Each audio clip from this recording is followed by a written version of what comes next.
Next time, na? Next time, our business will be relaxed. Okay, guys. So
Good afternoon, everybody. Namaskar. We are going live. I would like to welcome you all on behalf of entire team of Rajesh Bheda Consulting to the second deep dive session, Fashioning Resilience, Emotional Wellbeing. We have participants from India, Bangladesh, Myanmar, and few other countries. We are also streaming on Facebook Live. The event will reach wide and far. We request all the attendees who have joined today to ask their questions through Q&A tab so that we can weave the questions during the discussion.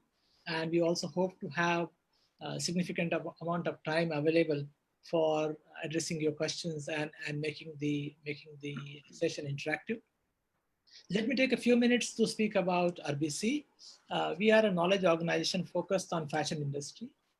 We have been partnering with apparel manufacturers, sourcing organizations, brands, industry associations, governments, UN agencies, nonprofit organizations, mainly focused on improving performance and quality of life of people associated with this industry.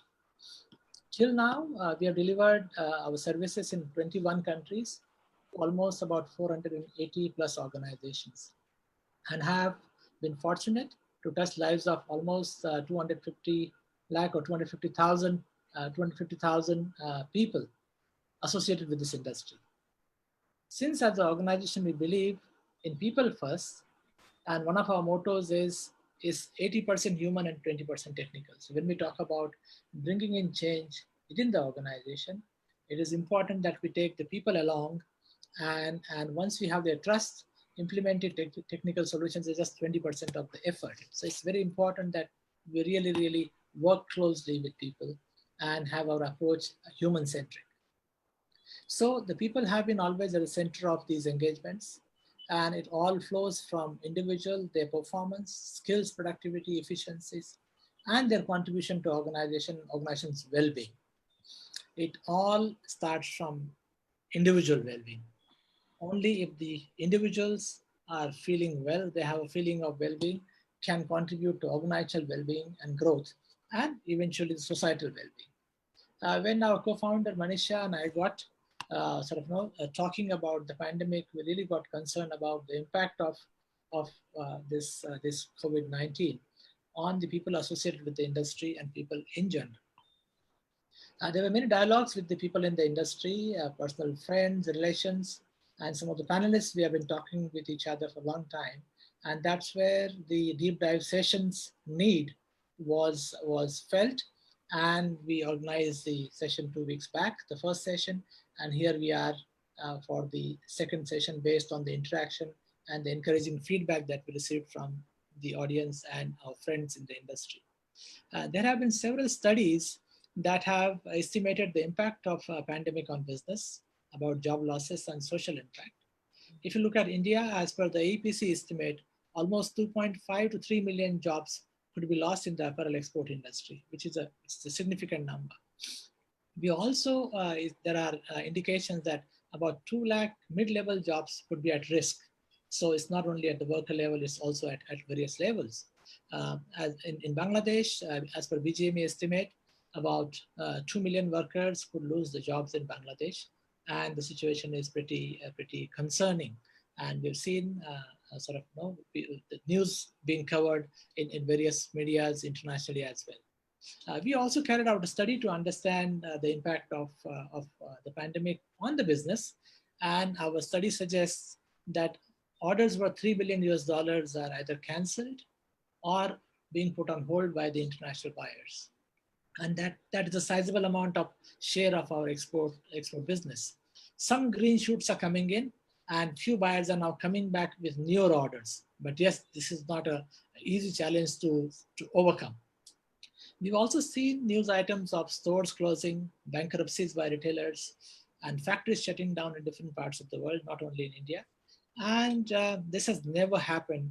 And I'm sure that we all pray that this should not happen again. This is an extraordinary event, and that would require Herculean effort from everybody's part to be able to survive and to be able to navigate through these troubled times. So there have been videos of business owners and workers and brand representatives, which very clearly show the gravity of the situation.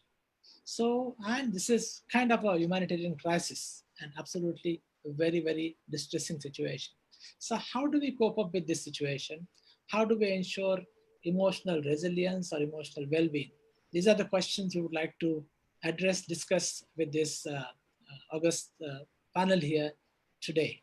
So to deep dive into these issues as such, we have with us Lakshmi Bhatia.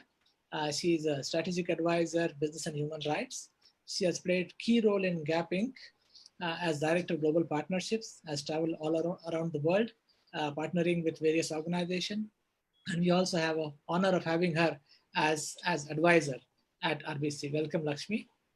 Thank you. Then Thank you, Rajesh. we are joined today by Dr. Rahul Murada. He's a consultant psychiatrist at Neptune Hospital and has over 20 years of rich experience in dealing with and supporting emotional well-being of people. And so it's very important to have him, a practitioner psychiatrist, with us for our discussion today. We also have with us Dr. Suruchi Mittar, principal consultant at RBC. She's an author, coach, mentor, soft skills trainer, and OD professional. She was also my colleague at NIFT for many years, and we worked together on many projects. So to start with, I would like to pose a question to Lakshmi or try to learn from her that how does she sees the changes happening around us globally at the industry, society, and individual level in view of this uncertainty and fear. Over to you, Lakshmi. Sure. Thank you so much, Rajesh. And it's great to be back here. The reason that I'm saying is, I think this is one of the few panels where, there is an attempt to understand the crisis in all its aspects, including the human, emotional, the social aspect, along with all the other sort of, technical and business and production related aspects. So I think this holistic understanding is going to be a critical feature for us going forward to develop the kind of resilience we need to move through times of great change. I believe that what is happening to us is extraordinary, like you said, Rajesh, but it is not unique in the sense that every generation is given a crisis of this nature. So if you look back in time, history clearly talks about, you had the two world wars, you had the partition, you've had other pandemics 100 years ago, you've had other sort of huge sort of interventions. And I truly feel this is kind of, these situations are placed in front of structures, societal, geopolitical, and individual, to try and see how we are able to overcome our own limitations and come together as a better human family and as a collective. So our generation has been gifted this pandemic. And it's difficult, to look at it as a gift because you see, it has come in with such a huge destructive force. One is what the virus in itself has created, the doubts, the confusions, the not knowing on its very nature, how it has behaved in various sort of countries and so on. That's one aspect of it. But for me, the deeper aspect is the fear pandemic that it has perpetuated. I have never in my life of nearly 5 decades seen or sensed the kind of fear that I feel all around when I look within our own sort of, families or in our neighborhoods or in our country, the media. So there is so much of this fear, and it's excellent we have a medical professional with us today because he will tell us more about what fear does, how it begins to impact the mind. We've got to understand that um, reality is actually, and if there's anybody on this call who's interested in quantum physics, I would really urge you to understand what quantum physicists have been talking about since the time of Einstein and even earlier about the fluid nature of reality. The beauty of understanding the fluid nature of reality is that it is not written in stone, which means that human beings, if we tap into those parts of our own consciousness, those certain sections of our brain, it's very much there in our neural system. And if we know how to utilize those things, we can begin to shift and change and co create a completely different reality for us and the world around us. So, today, hopefully, we will start to touch upon some of these things as we do the deeper dive.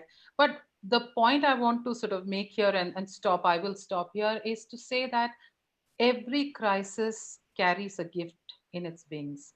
And it is up to us to look at how do we, you know, um, clear the veils around the fear and the chaos and the doubts and the sense of insecurity. How do we move all that and go into a space where deeper clarity will begin to emerge? I end by quoting a great, great son of India, Swami Vivekananda, who always reminded us that we are not weaklings. In fact, we are so, so strong that it is not our darkness or limitation which worries us. It is the force of our light and is the force of our strength. So, with that, I will stop here and back to you, Rajesh. Thank you, Lakshmi. That's so enlightening. So, taking it forward, if you see in past about month and a half, there have been fair amount of write-ups are coming in, articles are coming in from prestigious publications and talking about the need to look at the emotional well-being and so on. And I just came across about a week back an article from Harvard Business Review. It says that help your employees manage their re-entry anxieties by Sarah Clayton and Atia Hoyle. And I'll just quickly quote from there. While workforce re-entry certainly includes logistical and operational planning, it is not just physical well-being that employers must take into account. Equally important is how organizations will respond to employees' emotional and psychological health. A, top, a topic that regrettably is discussed far less frequently. It further talks about the issues of anxiety. Anxiety is near universal right now. The natural reaction to unnatural circumstances and uncertain future. Nearly half the employees are concerned about their employers will bring them back to work before it is safe, according to a survey in USA, and it goes on further. But what it really brings out to in front is that this is a real challenge. This is how the human mind reacts to the uncertainties and so on, and it is something which needs to be addressed uh, at individual level as well as the organizational levels. And so moving further, let us go to Suruchi to understand insights in terms of effect of pandemic on the organizations and how are the organizations coping up with this challenge. What is the role of management? And how does coaching play a role in that? It's a larger piece I am sort of talking about, Suruchi, but let's take the discussion forward. Right, right. Thank you so much. Thank you for putting that or enlightening or putting the light onto that aspect of organizations too. So honestly, it's really difficult to put in words that the changes our world has seen in just a few short weeks. Not only, I think, are we confronted by the ever-present risk of illness by this invisible enemy, which is COVID-19, but there are so many creature comforts and norms that are no longer accessible in times of need for us. As we all come to terms with the realities of social distancing, isolation, quarantine, all of which are critical elements of this global plan to mitigate and reduce the spread of COVID-19 infection. Many of us, I think, are only just starting to consider how all of this will impact our emotional health. Although the psychological impact of COVID-19 has not been studied till now, and but the previous studies have conducted around other similar events like SARS, H1N1, suggest that individuals affected may experience a wide range of psychological symptoms, emotional health, including increased anxiety, depression, post traumatic stress disorder, which is PTSD. And I think it is understandable that people would experience a range of emotions given the current uncertainty. When we talk of anxiety, when we talk of fear, when we talk of worry, sadness, and even anger or irritability are all expected in reaction to how COVID-19 has disrupted our daily lives. So, frankly, a lot of organizations had initially, I would say, the more dwelled organizations or looked up organizations or bigger organizations had always talked about emotional intelligence for last few years now. It is not a new topic. Frankly, it was talked in Bhagavad Gita. It was talked by Macbeth, those Icarus metaphorically also, and the fall of Icarus was actually talked about. So it is not an old concept. It's about human beings. It's about us. It's about understanding who we are. But to be very honest, organizations are larger organizations are not thinking about it. I think it's really critical. It's important for organizations to think in this direction, because as we discussed last time in this last session also, that cutting off costs here and there can be an interesting short-term gain. But on a long-term perspective, on a long-term objective, I think these are very, very critical issues. Taking care of your employees in a holistic manner, in a holistic aspect, whether it is conducting of trainings on emotional intelligence, conducting trainings on emotional well-being, having sessions like, I was just reading, Flipkart has taken an initiative of talking, having a pasta evening live. So these kind of things will really help employees to come together to talk about their emotional well-being. It's only about talking. It's about sharing. Because for if even if I give you an example, as much as I am scared of the other person who probably I'm interacting with, he or she is also in a similar way scared of interacting with me. So, how do we bring those emotions together? What is it that we bring as a parallel insight to each one? I think that is a binding factor which each organization has to build in right now. Yeah. Thank, Yeah. thank you, Suruchi. The article further goes down to say is that if employers don't address these sources of anxiety and assist employees in managing their mental health, bringing people back to work will be will be will do little help to companies to return to pre-COVID productivity and engagement levels. So that really talks about the need for organizations or for the society to address these areas as such. What also we see that overall the societal structure had changed over a period of time. Previously, we used to have communities that were very even families were much more well knit. You had large members in the family, and there was a fair amount of time to be able to talk to each other, for various age group people also to interact and share some of the unpleasant things, some of share their worries, and get kind of a support. But with nuclear families, that is becoming difficult. The communities, neighborhoods, people could get together, and there were safety networks. So you could reach out to someone to get some help. But that is changing. So at one level, people have thousands of Facebook friends, but otherwise you feel lonely because you don't really have somebody to really open your heart with. And these are really the challenges. People are looking at creating a perfect post for Instagram and show the world that I am whatever, this is how wonderful my life is, whereas the reality could be very, very different. And how do you compete, how do you survive in this kind of environment? So in this background, we would like to invite Dr. Rahul to have his perspective and to learn from him that how do we build emotional resilience at organization, society, and at individual level. What are your thoughts as a practicing psychiatrist? Yes, sir. Over to you, sir. Uh, Thank you, Dr. Bheda, for giving me this opportunity to share my thoughts. It's a proud privilege to be a part of this esteemed panel.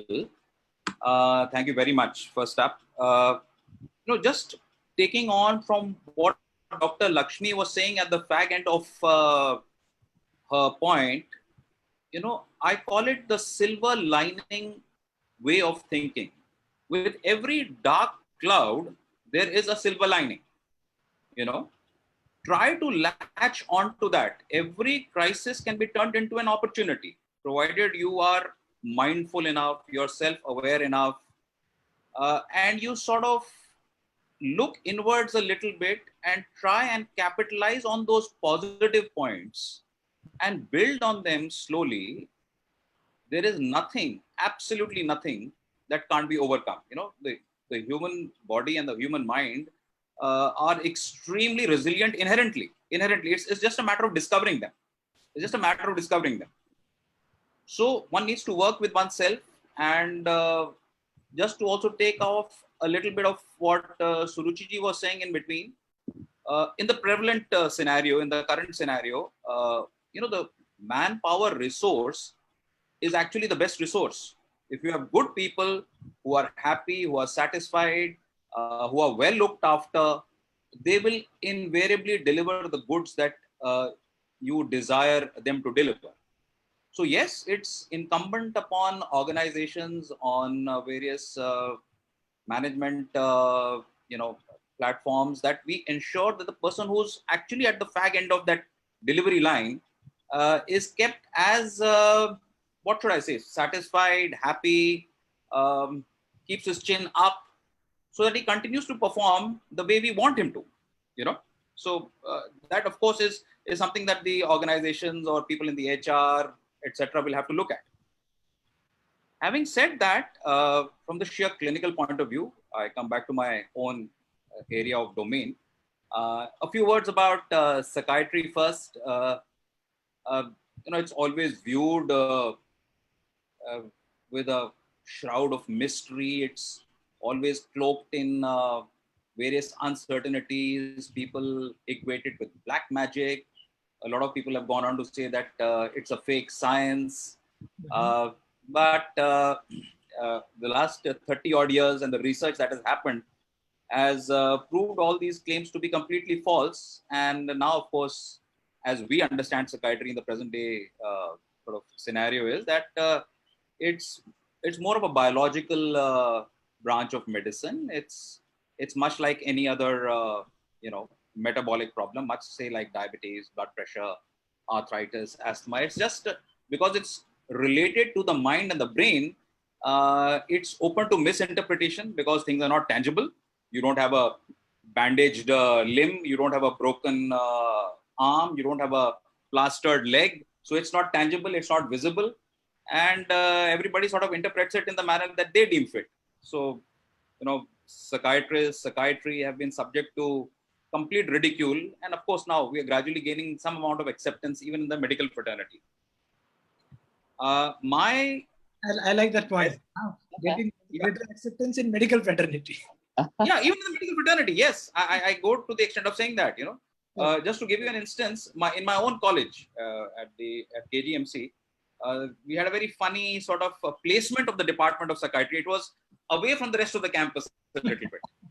So that physical distancing was also very metaphoric. It was as if saying, you are slightly different from us. Now, of course, there's gradual acceptance of the stream, and we've gradually been, sort of led into general hospitals, and now we have general hospital psychiatry as well. Having said that, the present scenario, of course, is very challenging, and like all challenging scenarios, we just need to sort of reiterate what we already know and re-emphasize what we already know. That try and treat this pandemic, as I said, as a opportunity to turn it around.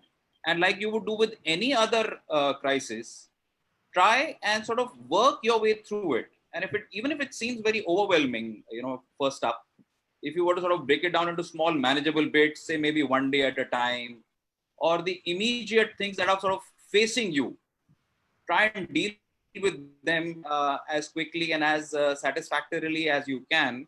And I think bit by bit, you'll overcome this mountain. It's just a matter of due diligence. It's a matter of being self-aware. It's a matter of having some mindfulness, self-care, bonding with positive people, and knowing what is your purpose in life ultimately, because if you were to sort of, go back in your memory bank, try and look at those times where you had crises earlier, and try and deal with this in as similar a manner as possible. The rules of the game are still the same. In as much as, so what I'm trying to say is that if you do need help, and if your quality of life is suffering, you think you can't meet the ordinary demands of daily life, if you cannot function and discharge your socio-occupational obligations, and if this sort of a pattern is persisting over a period of time, then yes, you might seek help, and the help can be in the form of, it can be anything. It can be formal, informal, just a walk in the park, talking to a friend, meeting up with like-minded people, going to a counselor, going to a therapist. If it doesn't work, maybe going to a psychiatrist if you wish to. So all these things. So what I'm basically saying is, venture out, seek help if you clearly think your quality of life is taking a hit. Don't sit back and don't sort of wallow in self-pity, wishing and hoping that it'll go away on its own. Because if it lasts for longer than necessary, then it sort of seeps into your system. We don't want that happening. We don't want that happening. Thank you. We don't want that happening. That's really great. Understanding from the medical field point of view, and taking psychiatry as a biological sort of extension of medical science. Biological thing. Yeah. And what if you look at some of the examples and great points you brought out, that a few words about. Yeah. Can I? Yeah, please. So basically, what I was trying to say is that this concept of resilience, inherently, as Lakshmi ji was saying, we are inherently resilient. We just need to sort of find ourselves again. And the basic pillars of resilience are self-awareness, mindfulness, self-care, bonding with positive people, telling yourself that even this will pass, looking at that greater purpose of life, and also, just telling yourself that even this will pass. Things like prayer, meditation, exercise, staying away from toxins, all this will really help ultimately. Thank you. That's the last part is very important. Staying away from toxins. Staying away from toxins of all kinds. Of all kinds, absolutely. So, and just it brings to my mind a couple of points that are very, very important, and which are about the human abilities, and linking them to resilience, and so this is about talking about Dr. Deming, and Dr. Deming is rated to be one of the best gurus of quality management, who supported Japanese industry post World War. And there are international awards on quality management in his memory. And what he said, that American Navy approached him saying that how do we improve our performance, and what kind of new technology should we invest into? And his advice to American Navy was that you focus on your people and their well-being, and that would give you quantum improvement in performance of Navy, because is the person who pilots or who sort of manages your flies your multi-million-dollar aircraft, it is as good as the pilot that flies it. So their well-being is very, very important. If you also look at the concepts of lean management and so on, and the respect for people is a very, very important pillar. So many times people get stuck into the mechanics of and the technical aspects of the lean management principle. But if you don't have respect for people as a pillar, then the human creativity will not come in for. And that's where the Japanese industry was able to score and compete with Americans. They had less financial resources, but what they capitalized was the human creativity. How do we really tap into the innate capability of human mind to come out with innovative solutions in spite of difficult times? And in this case, we're talking about Second World War and impact of Second World War on the Japanese economy and the devastation. There's also one small example I would like to give before we move on, and that is going back to Suruchi's point and also Lakshmi's point is there are a couple of organizations which are quite progressive in their thinking. And we have such a company called Brandix International.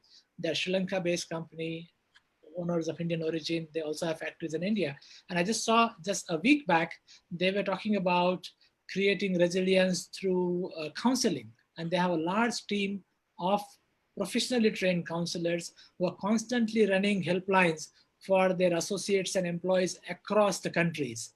So these are the companies which understand the importance of recognizing that this kind of calamities, this kind of challenges really affect human mind. And we have to create safety networks to be able to take care of the emotional well-being of the people. And as a result, creating a resilient organization and resilient society. So that's really great. I thought I'll bring this point into our discussion. So moving further, what we would like to spend little time on is that that many a times we don't know if I personally need help, or if I need to have somebody's support. How do I know that yes, I need to sort of have I need to talk to someone, I need to seek a support, or how do we know somebody around us may be needing or may be in need of support? Because what we realize that because of the kind of stigma attached to seeking help in these kind of matters, people don't reach out, people don't open up. So what can be the tips so that we realize that we ourselves may be in need of certain support from the people around us, or a qualified support, or for that matter, somebody known to us, somebody in our vision, in our circle, probably could be needing support, and how do we reach out to them? So these are the questions I would like one by one all the panelists to talk about. So maybe we'll start with Lakshmi again. Sure. Thank you, Rajesh. So, one thing I just want to, I didn't really share this, but you see, my qualification is as a psychologist. I did psychology in college and was trained as a counselor and worked with schools and colleges in Delhi for a number of years before garment industry happened to me. And when I left my job at Gap, I went back into counseling. So I just want to sort of, put that context there. And I have to say that probably my background in psychology is what really helped me do the job I had to do in Gap. So it's important to understand that, you see, when we talk about everything, the complexities of life, um, the ability to simplify and bring it down to steps that we can deal with becomes very, very important, especially when there is a crisis. So the first thing is to understand our own mind, the way the mind works. So, for example, um, if you look outside globally, you will see a daily influx of negative media streaming your way. If you start with just looking at social media or take your newspaper, then you have the WhatsApp university, which never declares its source but has all kinds of stories which are then perpetuated. Now, um, human beings are energy beings. You see, this entire universe is an electromagnetic universe. And so all electromagnetic interfaces is what happens. I want to give you an example. Many times you meet somebody, you say, I feel really good meeting this person. It's because that person holds a frequency which is very, very high and positive, and that charge rubs off on you. Sometimes if you go, say, into a hotel room, you travel a lot, you're in a hotel room and you just don't like the energy in that room. It may be a very, very fancy 5-star hotel, it doesn't matter, but something doesn't feel right. This tuning into what feels right, what doesn't feel right, this is all a part of the capacity and the skill that a human being has been given. This is the time we have got to start using that. So the point I'm making here is, first and foremost, remove all that negativity which comes your way. Dr. Saab also referred to this, the toxins. The first toxin to remove is the negative media that comes into your home through all your various gadgets. Be very, very discerning about what you let into your being, number one. Secondly, when it comes to dealing with a crisis, I think the good thing about this global pandemic is none of us feel we are alone in this crisis. All of us, irrespective of where we are, how rich or poor we have all been impacted. There is a comfort in the collective. So when you see there is a crisis around you, if we take, say, India or Bangladesh or any of the other countries, it's the entire industry which has been impacted. So there is a collective need for responding to this crisis. So how do we come together? In coming together, when a crisis happens, the greatest solace is in the coming together, like this gathering. This is a gathering which is an offering coming from us to you and vice versa. How do we come together? How do we look at this? We know we are not alone in this. Crisis also precedes transformation. When I talk about transformation, transformation is the new space which gets created during a crisis. When the old begins to break down, the old ways of functioning don't work as much, the old structures are not dependable anymore. There is a lot of unknown, but the beauty of that is it gives you a practically a blank slate to start off with. So we'll come into that a bit later, but coming back to yourself, how do you know that you need support? So I have to share this because I think change always begins with, with us. So during the last 3.5 months, I've myself gone through at least 4 to 5 major emotional meltdowns. And I have absolutely no shame in sharing that. My family is very used to the fact that if I feel a lot of pain and sorrow, I express it emotionally. And what's been interesting for me is to see that some of the men in my house who are not as emotionally expressive have also become comfortable sharing their fears about, I don't know the future of my job, I don't know what this is going to look like, I don't know how we are going to manage and all the rest of it. So creating a safe space to share your fears and uncertainties is the first step to create resilience within your smaller world. So that is your family structure, your larger family structure. Manisha's Rajesh's wife, Manisha, who's an old dear friend of mine, she's not on the screen, but she's one of those people who very, very actively reaches out to the larger family, to the community, just to check how they are doing. And so many times when we feel caught up in, oh my God, my life is falling apart, you reach out to another, you realize maybe their life is falling apart even more, and maybe there is something I can do to help and support. The second thing is be very, very honest. Now, this is coming back to the organization and to the family. Be very, very honest with your organization, with your staff, with your people, workers, about where you are with the situation, including financially. I want to give some examples from, there was a huge earthquake in Gujarat a couple of decades ago. And I was in Gap and we had done a fair amount of work there that time. I know about so many MSMEs, which were just devastated. But some of those stories stay with me because the owners came together, they gathered all their workers who were still alive, and they said, look, this is the crisis. We have got to get our factory back on its feet. How do we do it? And it was so beautiful. I remember one of them telling me that, look, my workers and I sat with the management team and our human resources people, and we decided, okay, over the next 3 months, this is what we are going to do. So the workers agreed to put in extra hours without, taking overtime wages. The management decided to cut on some of their wages and salaries, for example, to, put towards building the capital that was needed. But at the same time, they made sure they never compromised on the food, the healthcare, and everything else that the workers, their constituency, their larger family needed to get through the crisis. So all of this is about building our community in a stronger, better way. This is a larger picture I've painted, but I wanted to paint the larger picture because, Dr. Saab and others will talk more about the personal space. But three words I want to leave you with at this point is: remember that the crisis, when you shift it into the positive, is basically asking us to have much more compassion. The three C's: more compassion for ourselves and everyone around us. Second is have a deeper connection with ourselves and the world around. And third is build, strengthen, and develop that resilience in your community. And your community includes you, your family, your relatives, friends, and the people who work with you or for you. So it's these three C's which are going to be our guiding light, I feel, as we move through this onwards. Thank you, Lakshmi.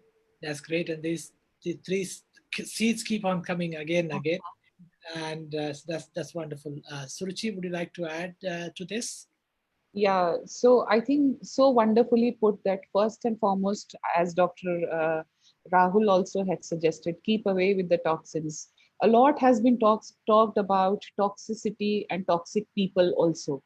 It's very important, very, very important that we understand and realize not just the toxicity which comes through WhatsApp university, but also the toxic people around. It's so important to uh, see those people, understand. And we always we are actually taught in coaching that have a metaphor. So for example, if whenever you see a toxic person, or you understand that this is what where I am now, I'm getting stuck here, probably have your own metaphors and start understanding and realizing that probably, just an example, that you can have you can have a exhaust fan which is running in your mind, and you just sway away that toxicity completely so that it doesn't enter your own system, your own personality. The most critical five things that you had asked, that how do I understand that I need that some help, what is happening to me? The very important thing is personality change. If you see yourself changing, or if you see that you are behaving in a very different manner, you are behaving, misbehaving, or not behaving in a certain manner, that is the first most critical sign that one should look into. And also the organizations, the people around, the employees, people who are buddies, people who are friends, should also look into that. If somebody has this kind of a sudden change, probably we should talk to that person. The second thing is the agitation. Anger actually grows during the time when you're not in acceptance of what is happening around. The most critical thing, as Lakshmi also pointed out, that acceptance of what is happening around, accepting those facts are very, very important.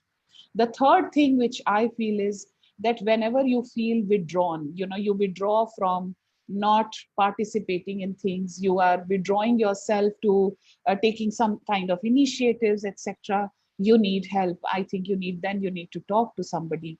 The interesting thing also comes out, and a lot of people talk about, is this poor self care. When you don't take care of yourself in terms of taking shower, brushing your teeth, etc., etc., etc., the poor self care is also one of these signs that you need to talk to somebody, and you need to really reach out to somebody, and something is happening to your own self.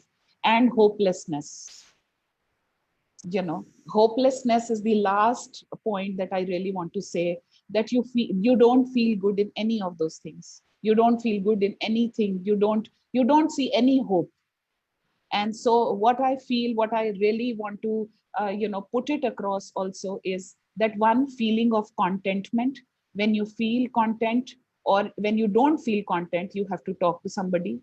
When you're not as confident as you have been, you please talk to somebody. When you're not happy about your own self and the surrounding around, please talk to somebody. Please look out for that kind of a help. Poor self care is also one of those things. I think these are a few points that not just an individual oneself should look into one's own self, but also it's a very, very important aspect of whether it is employees who are talking to you, whether your peer, whether it is buddy, whether it is the HR department. Everybody has to really pitch in and bring that person out. Yeah. Thank you. Thank you. That's very useful 5 indicators or tips. We'll come to Dr. Rahul, and we also have started getting questions, so which are there in our Q&A chat box. So we can probably he can weave some of those questions also before he sort of indicates his tips on how do we see that we need help. Suruchi has dwelled on that, or how do we someone know needs help, and then maybe you can pick up one or two questions. I'll help you with that. Yes, Dr. Rahul. So as I see it, the first question is from Alka Ahuja, and she's saying, can we have practical tips on how we can increase our emotional resilience? Does physical exercise have a role to play in our emotional well-being? I'll answer it live. I'll not type it because I think that sort of loses its spontaneity. And what I'll say is that, of course, let me answer the second part of the question first. Physical exercise, of course, does play a huge role in bumping up our resilience. And, so that is, of course, that is a no-brainer. And what I'd like to dwell more upon is other practical tips on how we can increase our emotional resilience. So the first thing that I would say is that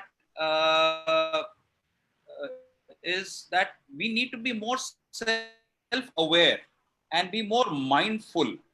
Let us be in the moment without being judgmental or being too anxious. Let's just appreciate the moment. Let's not too much far back in the past. And appreciate where we are right now. When we are more aware, we will be able to come up commonsensically with our own solutions, because we know ourselves best. We know what works for us best. We know our situations best. So what I'm recommending here is trust your gut, listen to your inner voice, but do that in a brutally honest manner. And of course, things like bonding with positive people, and as Dr.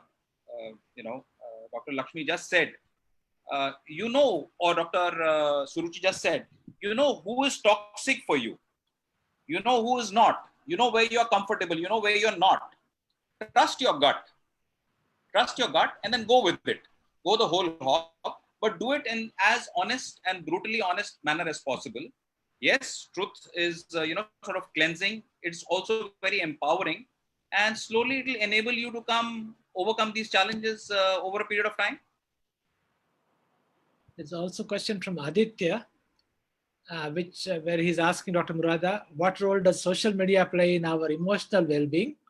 And since it has pros and also how do we manage the cons or survive with it? So talking about what role does social media play in our emotional well-being, and how do we benefit from pros but take care of the cons? So is that the second question? What role does social media play in our? I think in the present day and age, huge, because as you rightly said, we probably have 1,000 Facebook friends, but very few real friends on the ground. So social media willy-nilly over a period of time has become a huge influencer in the way we sort of behave and relate to the world around us. And my take on this basically is that give social media only the due that is due to it. That is very little. Reality on ground, more often than not, is hugely different from what is really portrayed. So whilst you might sort of have a little pang of self-doubt or worry whilst you say read a post, but let it not weigh you down beyond a point. If I could just add to this, Rajeshi, the problem with social media is it's always about creating a particular image and putting it out there. My perfect breakfast, my perfect child with the perfect degree, or my perfect holiday. The problem with putting something out there is it doesn't deal with all the other messy things that happen in real life. And also is it disconnects us when we are constantly projecting out a certain image which we feel needs to be put out there.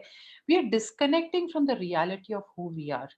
This is the cause for so much of misery and depression and all kinds of other emotional ailments. Otherwise, in a world which is over the last 2 decades probably more connected than ever before in the history, at least the known history of mankind, why do we have such great disconnect? Why do we have so much of conflict?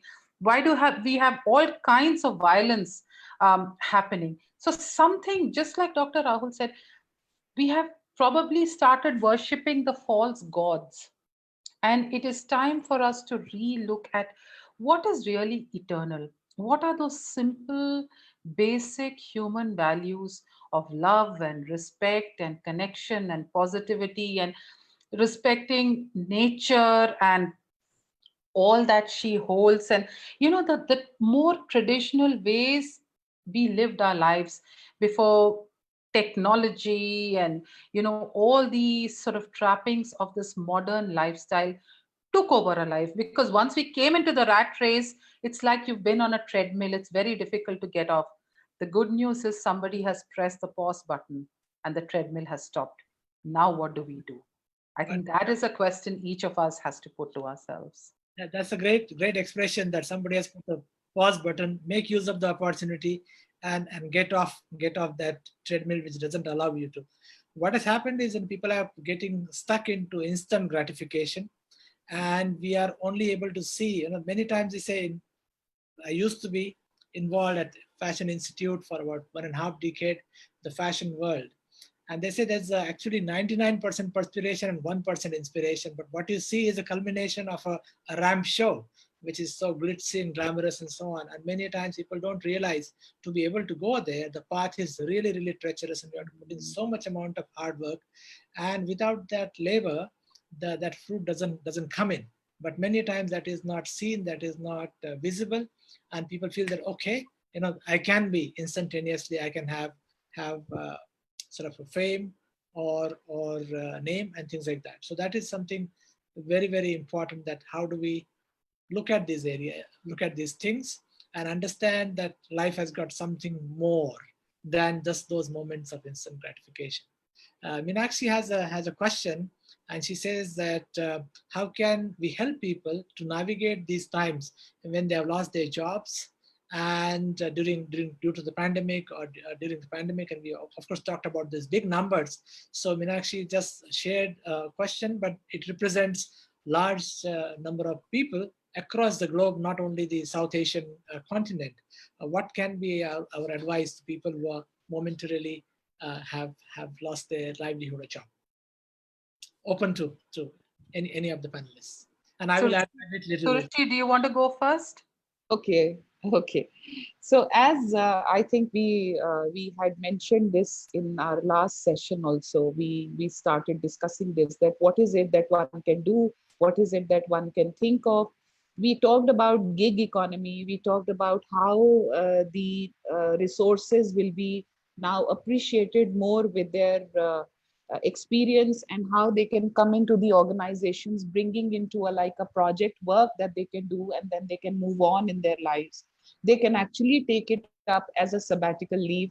There are a lot of projects which are available on portals, websites, which are probably not that paying, but they are still asking for people who can mentor. So with your own relevant experience, you can do mentoring to maybe in a college, in an institution, to students, and give your experience there. You can write a book. You can actually make that time period meaningful. That can also, this I think we discussed last time also, but I would like to really reiterate this thing, that the economy, the whole process is changing. Yes, people have lost their jobs. I totally agree to this. I'm not denying this fact.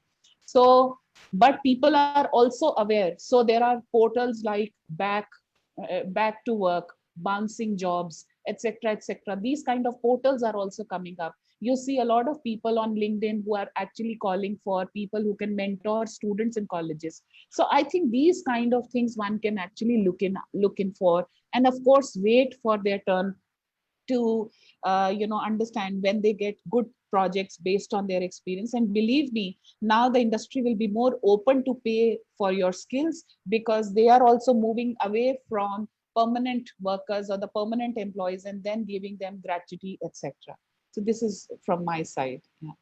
So, if I could just add to that, I think while we are in this waiting mode, another very important life lesson to learn is to become comfortable with what is seen as failure. We had become a culture globally where, there was this constant need to prove oneself, to be seen as being successful.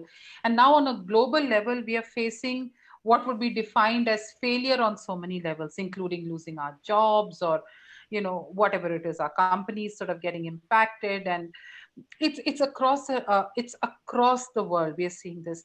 It's very important to revisit that you cannot have resilience, you cannot develop resilience if you do not know how to face failure in a positive way. Because it's only the semantics or the definition which gives a negative connotation to failure. I personally believe that, failing is nothing but, changing direction or course to make yourself stronger and better, so that you're more equipped for what is coming your way next. So it's almost like a test that life sends our way. And all of us, I know, have been through our ups and downs. I know my downs. I mean, some of them have lasted for years. What is important is use that time to build yourself from within, which is another very key element of resilience. This is the time while you're waiting to do all the things that Suruchi has referred to and more. And I'm seeing almost on a daily basis, for example, now this is the positive uses of social media. On Twitter, people posting, this is my experience. I'm without a job. If anybody can help me. And, there are 5 people who respond. I see this, on Facebook as well. This was my job. I'm no longer able to do it. However, I can write, I can proofread, I can take tuitions if anybody needs help. So the point is, open yourself out. Let go of the idea that the only job you can do is what you were doing. Maybe there are a whole host of things that begin to open up. Another point I want to make: if you tune inwards and try to understand where the world is going to head, with the kind of climate change we see, with the kind of weather changes, with so many other things, a lot of new opportunities are opening up, which are linked with fields like sustainability, ecology, natural and organic food, not natural health, wellness. So if these are areas that interest you, this is a great time for you to build your own understanding, take some courses maybe. Similarly, art, music, anything creative is what helps people get through some of these difficult times. Maybe you have a skill, maybe you can write, paint, sing, coach people to do that. Who knows? Maybe you're a great cook. This is the time to put yourself out there. So find activities which bring you joy, which are not all the time connected to either a paycheck or to an external validation of how you need to behave. Go deep inside, see what really brings you joy, and take this time to go do it. So I just wanted to add that to what Suruchi said. Thank you, Lakshmi. And before we go to Dr. Rahul to have his perspective on this, let me add my bit. So there are a couple of things in our context, in the Indian context or South Asian context, because we are growing economies, developing economies, growth rates tend to be much higher. So the jobs keep on getting created. So many a times recession, economic depression is something what we are not exposed to. But when we many times interact with the Western world, and one has had opportunity of interacting, and there losing a job or being retrenched is just a reality. And in your CV, you might say, okay, I was there, but I lost job because company got shut, or I was retrenched and things like that. So one is understanding that what the days of getting into a company and retiring from that company, those days have gone. One. Secondly, there would be ups and downs in life that has to be factored in. And I have seen so many of my former students changing their career midlife. After 10 years of practice, they suddenly realize, oh, this is not what I'm really enjoying. So I'm going to take sabbatical for a year or two, and I'm going to do something new, which I really like. So some of my students who are trained garment technologists have become fashion photographers, have become photographers, not necessarily even fashion photographers. And they're very happy about their decision as such. So understanding that this change is maybe good, maybe it looks like it is imposed on you, but maybe you can do something good about it. Many times we get so engrossed in our jobs, there is no time for learning because we have family responsibilities and we got so much amount of overwhelming burden of the job, and there's no time to learn new skills and things like that. So maybe this is a time to acquire the skills of learning and learning something new. Both are two different things. But the skills of learning would really help you give a long lease of life in the professional career, because things will keep on changing constantly every 5 years, every 7 years, and so on. And the skills what we learned 20 years ago are not really the skills which are going to take us through another 20 or 30 years as such. So number one, keep yourself in positive space, keep engaged in creative pursuits and learning something new which you really feel passionate about. So if you do that, the skills will get developed but you'll feel happy about. At the same time, keep eyes open for opportunities in a different way, not job of the same kind or in the same way as, say, doing some freelancing work, doing some long distance work, or if something is not coming, keeping yourself engaged with helping others. There are n number of opportunities. So keeping that would probably really keep you sort of prepare you for future and also keep you positively engaged. In last session, we had said that think about this as a sabbatical. I always get fascinated by young couples with their kids on their shoulder traveling around the world, just taking one year sabbatical and using some of those savings and managing that international travel in frugal budget. But they're really acquiring a lot of experience. So the definition of success also need to be reworked. At the end of the day, your basic necessities are very, very few. So if that can be kept in mind, you can find an alternative which really keeps you happy during this time, but acquire new skills which are going to be useful to you and useful to someone else. We have one more question coming in from Meenakshi Rana. How can we help people to navigate these times when they're okay? This we already taken. Yeah. Anything you would like to add at this point of time, Suruchi? I think more or less we've talked about how people are finding their resilience, and how Lakshmi has just added on to it that, resilience is within, and you have to go back to the times when you actually were resilient and you actually were coming up with all those things. So I'm just saying that, this is the time to make your own portfolio. This is the time when we should be sure of what all we can do. You can have a horizontal, not just only deep diving into what you have been doing, which is a vertical aspect, but a horizontal portfolio, understanding that what and yes, people change a lot of. So I would like to tell you that you're aware, Dr. Bheda, that I have been a technology person myself. I was always into technology, but I also thought that no, I have to shift my skills into something else. And I, with the basic masters in HR, of course, I wanted to move into coaching and wanted to move into the HR aspects, and left technology some time back, where in coding, I never thought that I should be working, in that sector. That is, you're absolutely right that, one needs to realize, understand, and bring that resilience, bring that perspective to one's own mind. And definitely the definition of success needs to be changed, that it is not about only earning specific amount of money, but it is also about bringing that perspective or thought, resilient thought into your mind. I think Dr. Rahul can now add on to this aspect more of building onto the resilience. I think the toxin of the internet connection is out of the system now. So I'll probably have an unhindered 5-10 minutes.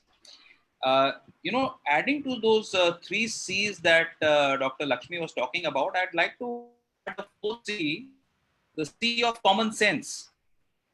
You don't really require rocket science wisdom to deal with these issues of life.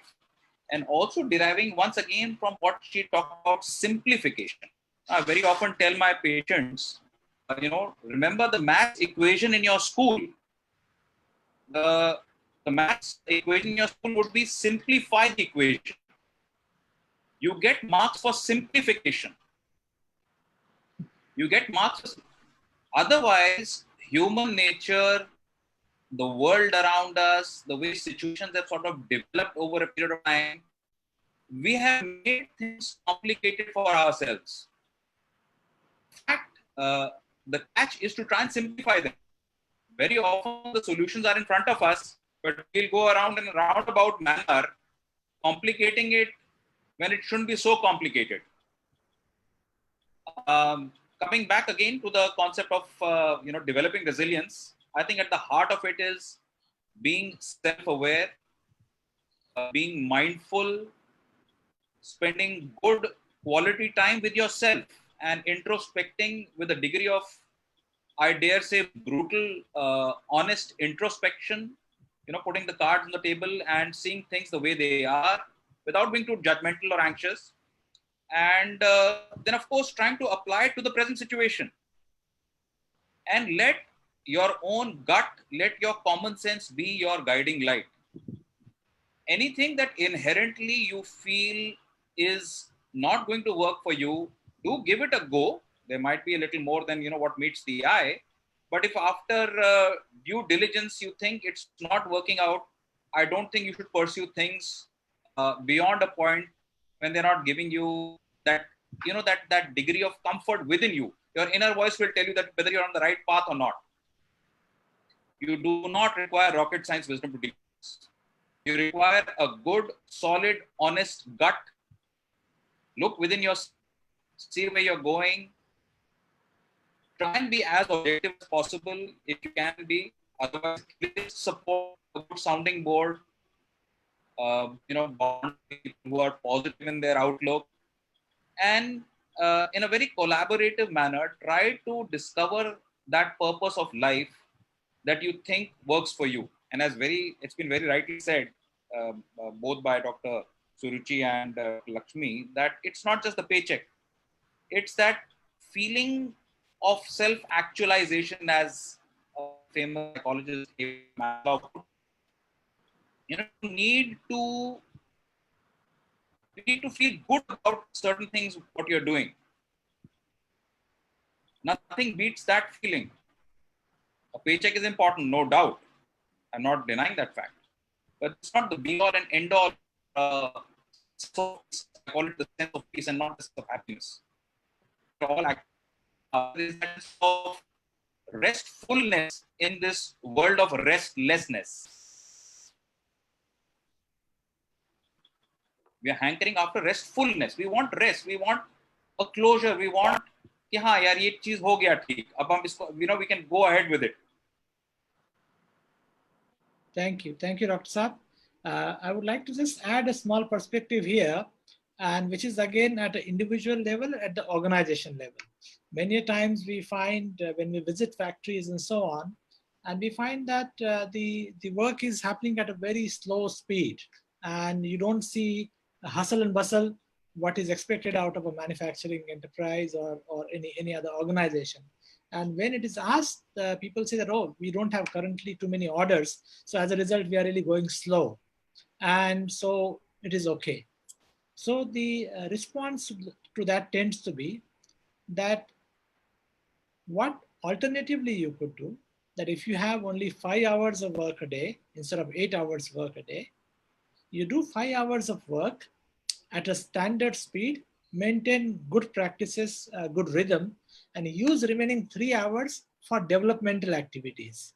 Use that time instead of whiling away, instead of stretching a 5 hours job into 8 hours, and do it in a not really the best defined method, do it do good job as per the standard method, and you have the opportunity now of 3 hours, which anyway people are engaged. Can that be used for training? Can that be used for training on mindfulness or developing new skills or developing team building, problem solving activities, and so on? So from that point of view, today is a golden opportunity to utilize this relatively less pressure at the factory level, at the organization level, at a personal level, to use for developing yourself. So same principle can be applied to personal life, assuming that at this point of time, I have some spare time. How do I use it? So carry out my other tasks. How do I use it really for development as such? And that can really help me address the pending things which I've been meaning to do for a long time, but did not get time to do so. Here is a golden opportunity. Lakshmi, there is a question coming in saying that how do you define mindfulness? Okay, so Yeah.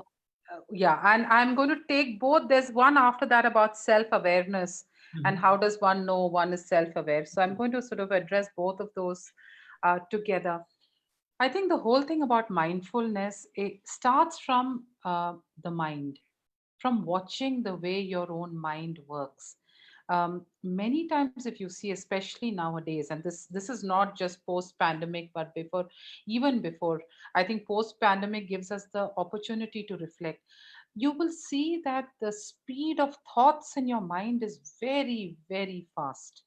One thought doesn't end, another starts, because there is so much of work pressure. We are pulled in so many directions. So there isn't, there is so much happening on the surface level of our consciousness, with very little being addressed in the deeper levels of the consciousness. So when you talk about mindfulness, the first thing is, I'm going to give you a couple of very simple practical tips. First thing is, begin to watch how many thoughts run through your mind in a minute. You can actually keep the watch and try and see how many thoughts, and it'll be amazing. It'll be jumping from here to there to here, and so on. The second thing is, bring your attention to your breath. When you bring your attention to the breath, this is what the yogis have known throughout thousands of years. This is what now modern scientific experiments are proving, that when you begin to bring your attention to your breath and to your breathing, the rate of thoughts begin to slow down. When the slowing down happens, you begin to come into what is called the now moment. You see, life actually happens in the now. It doesn't happen yesterday, and it is not going to happen tomorrow. It happens in the now, in the present. And there's that quote which many people say, that's why it's called a present, because the gift is here in the now. So begin to bring yourself back into the now. And when you begin to connect better with this moment, a lot of very interesting things will begin to happen. So, for example, one of the things, if you begin to practice this, and I'll come to meditation in a moment, as you begin to practice this first by focusing in on your breath and then starting simple meditation techniques, you will begin to realize that time can be stretched. uh, Time is actually relative. This is something Albert Einstein proved. And so 1 minute, when you are in that space of silent expansion, may give you a lot of time than the regular 1 minute that you work on when you're rushing through your day. So a lot of these sort of interesting things will begin to happen organically within you as you begin to unlock some of those keys to your own deeper consciousness. A lot of the answers that you seek will begin to come spontaneously, organically, and what you need will come to you in the now. So this is a very, very simple way. If you are much more interested in mindfulness, you must read the Vietnamese Buddhist monk Thich Nhat Hanh, who is the one who defined the term mindfulness. And he was very closely linked with Martin Luther King during the civil rights movement in the US and so on. He's in his 90s now, but do read or listen to Thich Nhat Hanh's work, and you'll know much more about mindfulness, which is all about being here now, being in the presence. And with that, I'm going to the second question about how does one develop self awareness. And how does one know that one is self aware? See, to some extent, the human mind is wired for some level of self awareness. Without that, we can't function in this world. However, knowing yourself, it's like peeling layers of the onion. The more you peel, there is more to go inside and inside and inside. And self awareness becomes strengthened when you begin to use certain techniques to consciously slow down the pace of your life, the rate of your thoughts, because the deeper levels of consciousness can only be accessed in silence.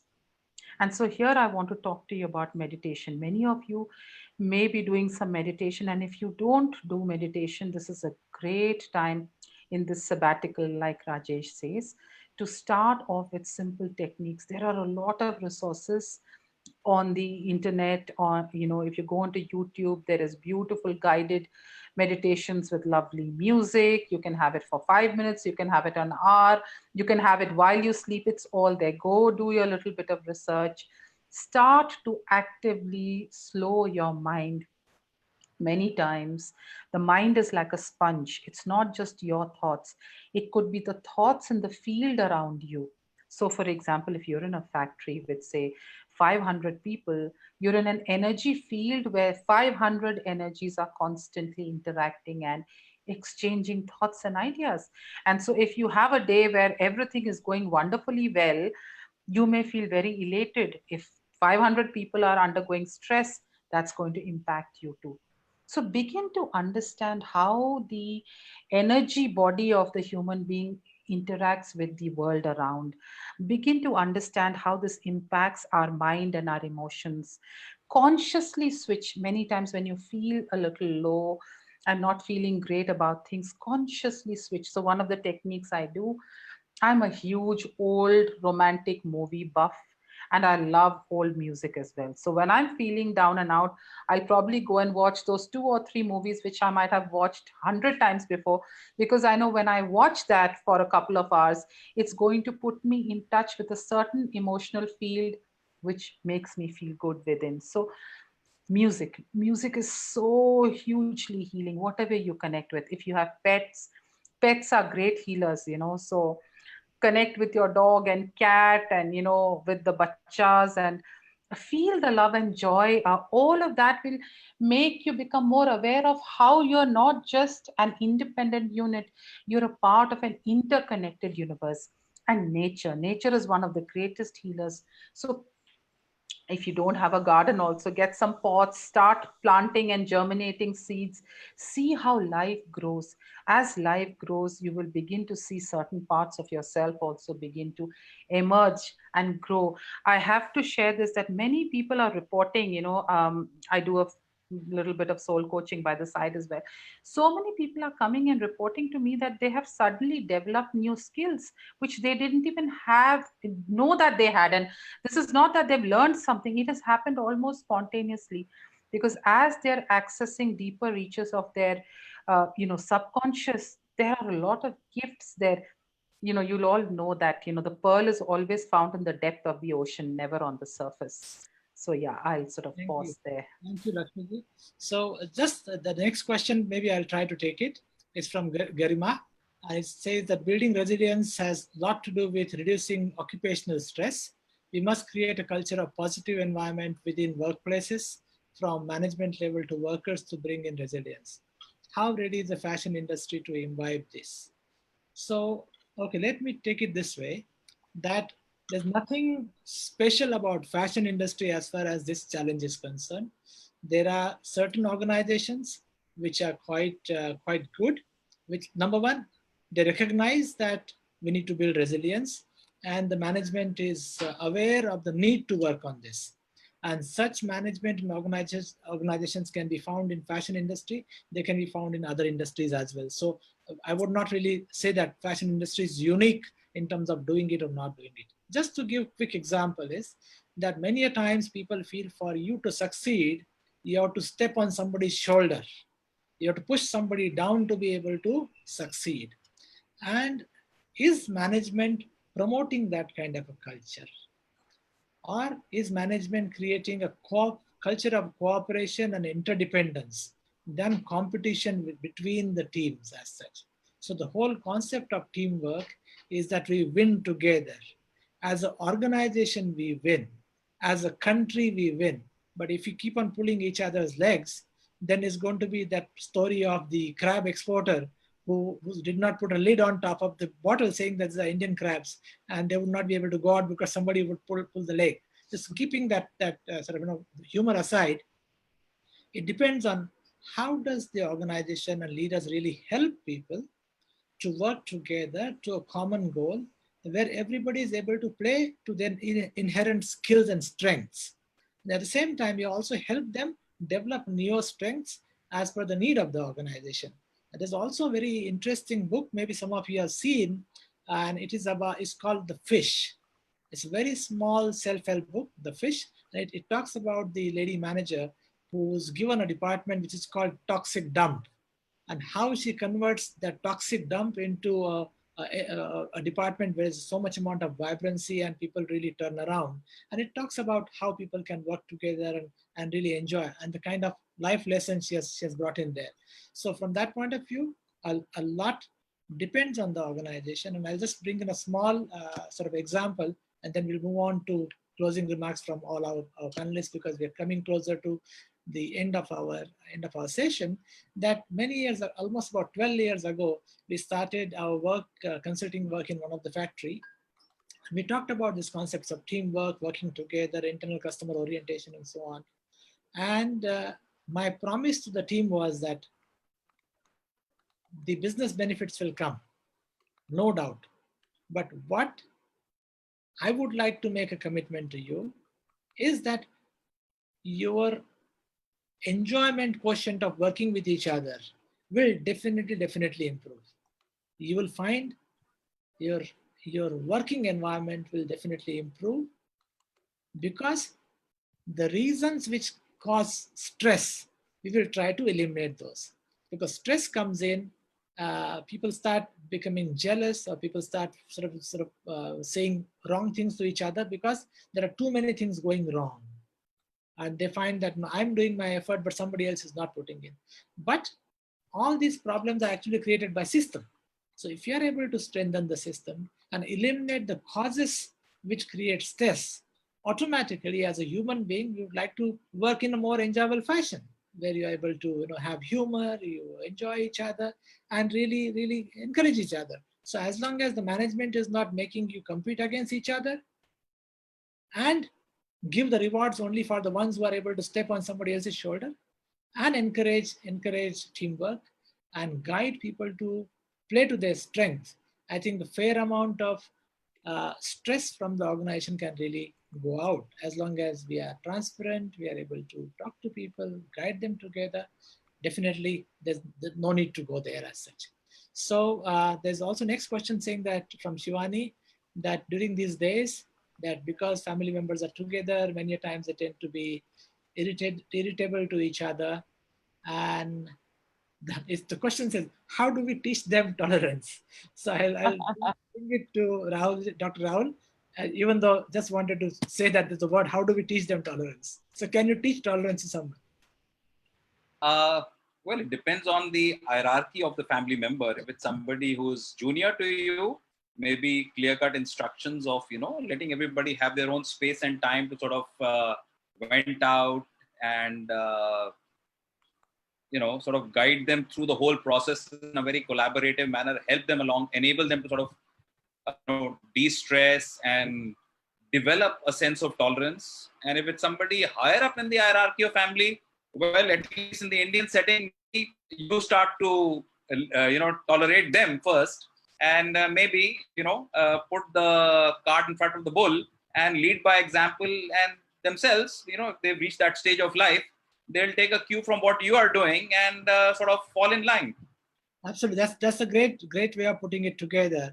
And you always say that you need to make a start. So you go and bend down, say, okay, this is what I can do. Can you do that for me? Or can you do that for us? And I'm sure that the response would be different. So maybe we can have small sort of closing takeaways from each of the resource persons today, to be able to see what would you like the attendees, or all of us rather, to carry with us? And this again is not going to be the last dialogue. We'll continue the dialogue open. There'll be more sessions coming in future. So maybe we start with Suruchi, then we come to Dr. Saab, and then we come to Lakshmi. What you would say are the takeaways for today's session?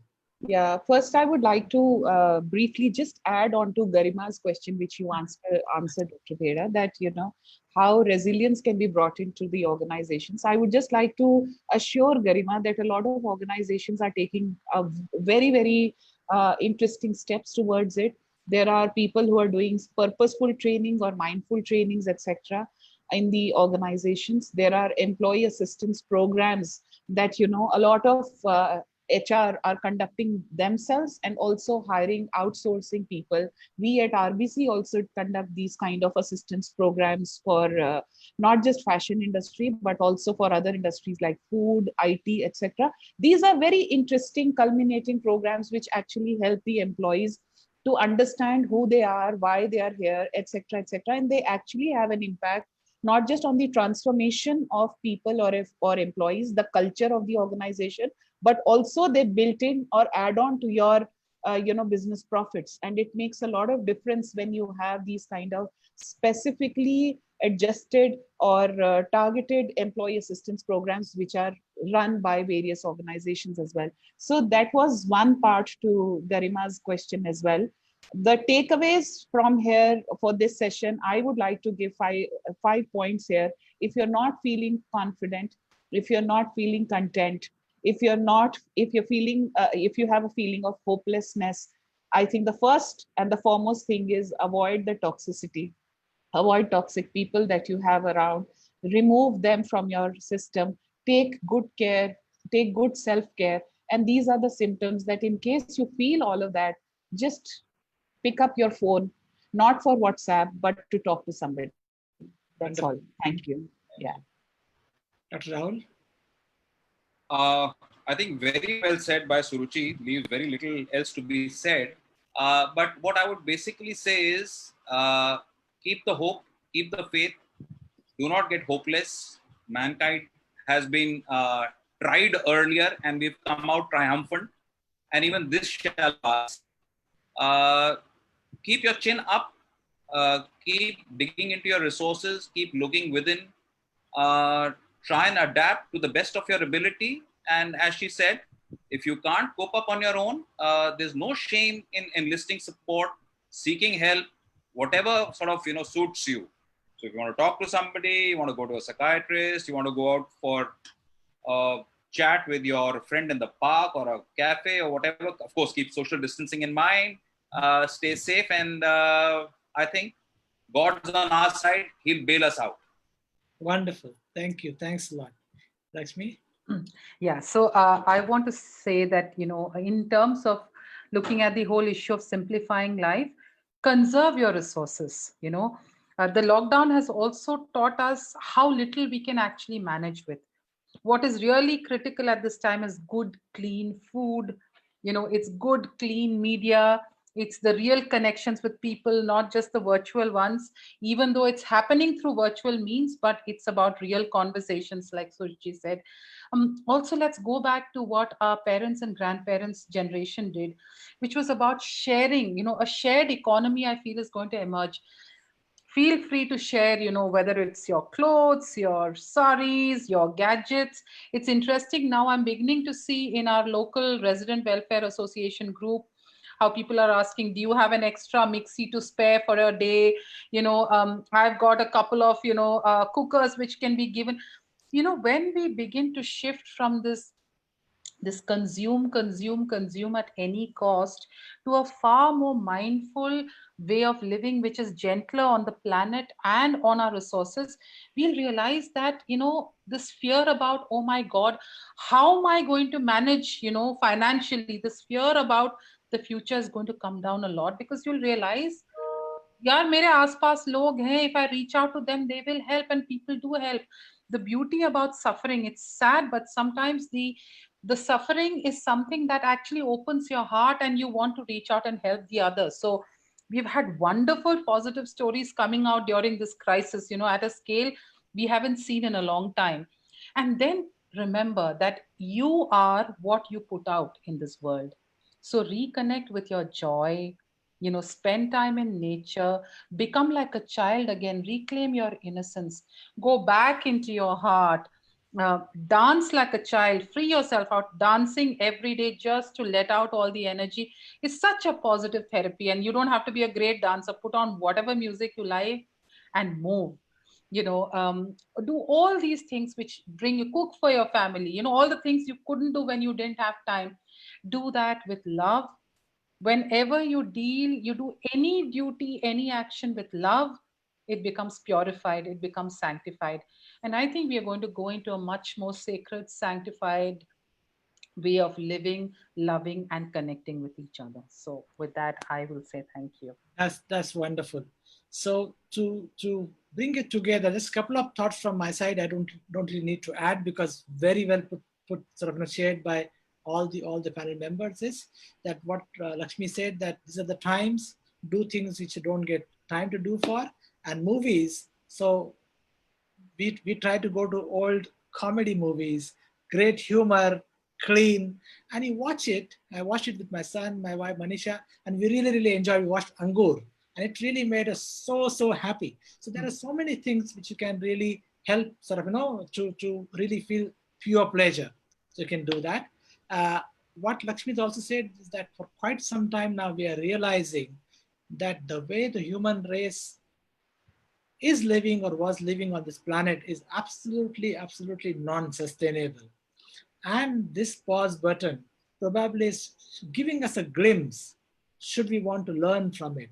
It is should we want to realize that yes, there is a different way of working possible. It's not that we're going to get into sannyas or something of that sort, but we can still carry out our work, professional, personal, look after our personal well-being, but in a different way, which is more enjoyable, and which at the same time where we can contribute to society, we can work with each other and make our planet and our lives much more meaningful, much more truly enjoyable, minus of some of the too much amount of glitz. So with those words, I would like to thank Suruchi, Lakshmi, and Dr. Rahul for excellent contributions today. And thank you all for your participations, for your questions. Aarti has in chat box shared some of her experiences of what they do at home is a cutting away toxicity, regular meditation, and exercises. Wonderful. So thank you very much again. Once again, be blessed. Take care of yourself, and we'll keep you updated of the next sessions. On our website, there are some useful articles and few more will be coming in time to come. Have a look at them. Write to us so that we get guided for the future sessions. Good afternoon. Take care. Bye-bye. Thank you so much. Thank you.